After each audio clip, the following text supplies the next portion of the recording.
Assalamualaikum warahmatullahi wabarakatuh. Di pertemuan pertama ini kita mempelajari tentang besaran dan satuan. Apa sih itu besaran? Apa sih itu satuan? Ya, dalam fisika, besaran itu adalah sesuatu yang dapat diukur dan dinyatakan dengan angka. Ingat, harus dapat diukur dan harus dapat dinyatakan dengan angka. Sedangkan satuan itu adalah ukuran dari besarannya. Contohnya adalah tinggi badan, massa suatu benda, suhu tubuh, waktu tempuh, dan lain sebagainya. Saya dapat mengukur tinggi badan saya menggunakan meteran. Misal dari pengukuran tersebut menghasilkan angka 172 cm. Berarti 172 itu merupakan besarannya, sedangkan cm itu merupakan satuannya. Massa suatu benda. Misal saya mengukur massa sebuah kelereng dengan menggunakan neraca. Hasil dari pengukuran tersebut menunjukkan angka 1150 gram. Berarti 1150 itu merupakan besarannya dan gram itu merupakan satuannya. Oke, saya rasa mudah dipahami. Selanjutnya, coba nanti sebutkan. Sekarang ini, di masa pandemi ini, kemana-mana kita sering diukur suhu tubuh kita. Misal, dari pengukuran dengan menggunakan termometer infrared, menunjukkan angka 34 derajat Celcius. Berarti yang mana besarannya, yang mana satuannya? Ya, benar sekali. 34 itu merupakan besarannya, sedangkan derajat Celcius itu merupakan satuannya. Nah, contoh lagi, misal saya pergi dari Trenggalek ke Malang itu membutuhkan waktu 4 jam.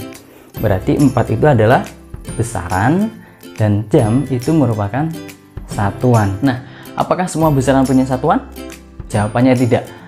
Seperti indeks bias yang merupakan perbandingan antara kecepatan cahaya di ruang hampa dengan kecepatan cahaya di suatu medium.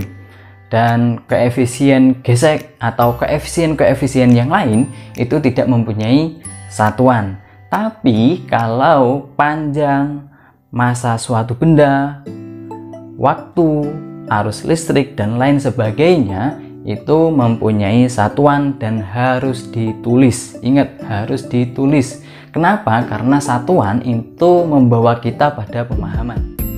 Berkaitan dengan satuan, masing-masing negara sering menggunakan satuan yang berbeda-beda.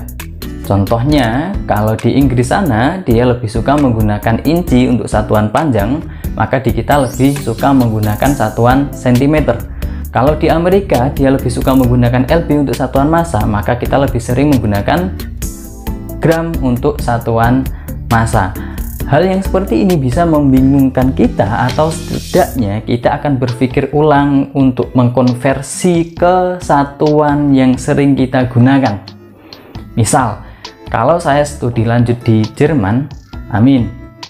Nah, misalkan dosen saya itu sering menggunakan satuan inci, feet, knot, pound, dan lain sebagainya, maka saya akan berpikir ulang. 1 inci itu sama dengan berapa sentimeter? 1 knot itu sama dengan berapa ya? Ya bingung, karena saya tidak terbiasa.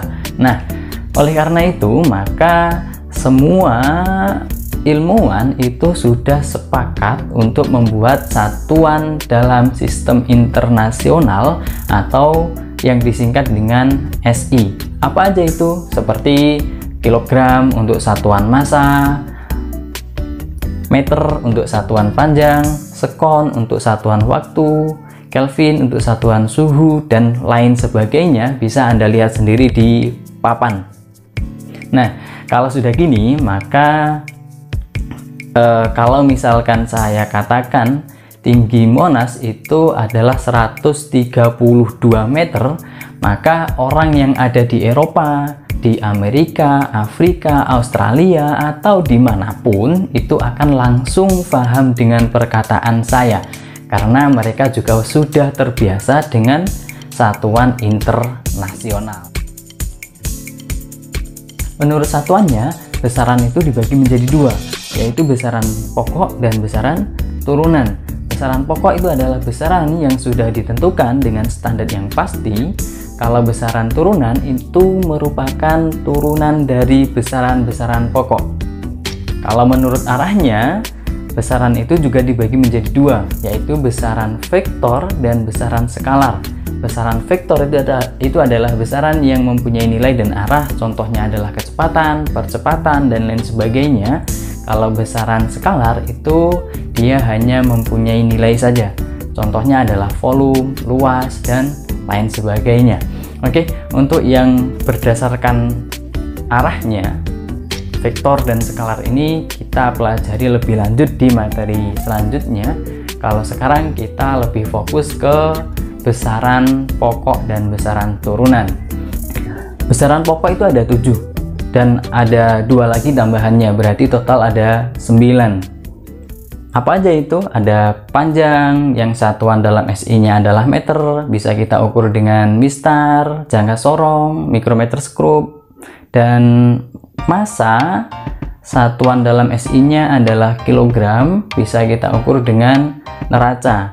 Waktu satuan dalam SI nya itu adalah sekon dan bisa kita ukur dengan stopwatch atau jam. Termometer satuan dalam SI nya itu adalah Kelvin yang bisa kita ukur dengan termometer. Ada lagi kuat arus yang satuan dalam SI itu adalah ampere yang bisa kita ukur dengan ampere meter. Ada lagi jumlah zat atau jumlah molekul yang satuannya dalam SI itu adalah mol. Ini sering digunakan dalam pelajaran kimia. Dan ada lagi intensitas cahaya, satuan dalam SI nya adalah kandela, bisa kita ukur dengan light meter. Dan besaran pokok yang tambahan ini ada 2, yaitu radian dan steradian. Radian ini untuk sudut dalam bidang datar, kalau steradian ini untuk sudut dalam ruang. Oke, ke 7 atau ke 9 besaran pokok ini harus kita hafalkan. Sekali lagi harus dihafalkan biar mudah nantinya. Kalau besaran turunan, sekali lagi besaran turunan tadi adalah besaran yang dihasilkan dari turunan besaran-besaran pokok. Contohnya adalah kecepatan yang merupakan perbandingan antara jarak tempuh dengan waktu tempuh. Jarak itu satuan dalam SI-nya kan meter, waktu tempuh satuan dalam SI-nya adalah sekon. Berarti satuannya itu adalah meter per sekon. Contoh lagi, misalkan adalah massa jenis. Massa jenis itu merupakan perbandingan antara massa dengan volume suatu benda. Massa satuan dalam SI-nya adalah kilogram, volume satuan dalam SI-nya adalah meter pangkat 3 atau meter kubik. Berarti massa jenis satuannya adalah kilogram per meter kubik. Nah, contoh lagi apa? Misal, contohnya adalah luas. Luas itu dihasilkan dari perkalian panjang dan lebar. Panjang itu satuan dalam SI-nya adalah meter, lebar juga meter. Walaupun sama-sama meter, tapi kalau digabungkan menjadi besaran turunan. Jadi luas satuan dalam SI-nya adalah meter kuadrat, ini merupakan besaran turunan. Ya, saya rasa ini mudah difahami. Silahkan dipelajari lebih lanjut dan tunggu video selanjutnya.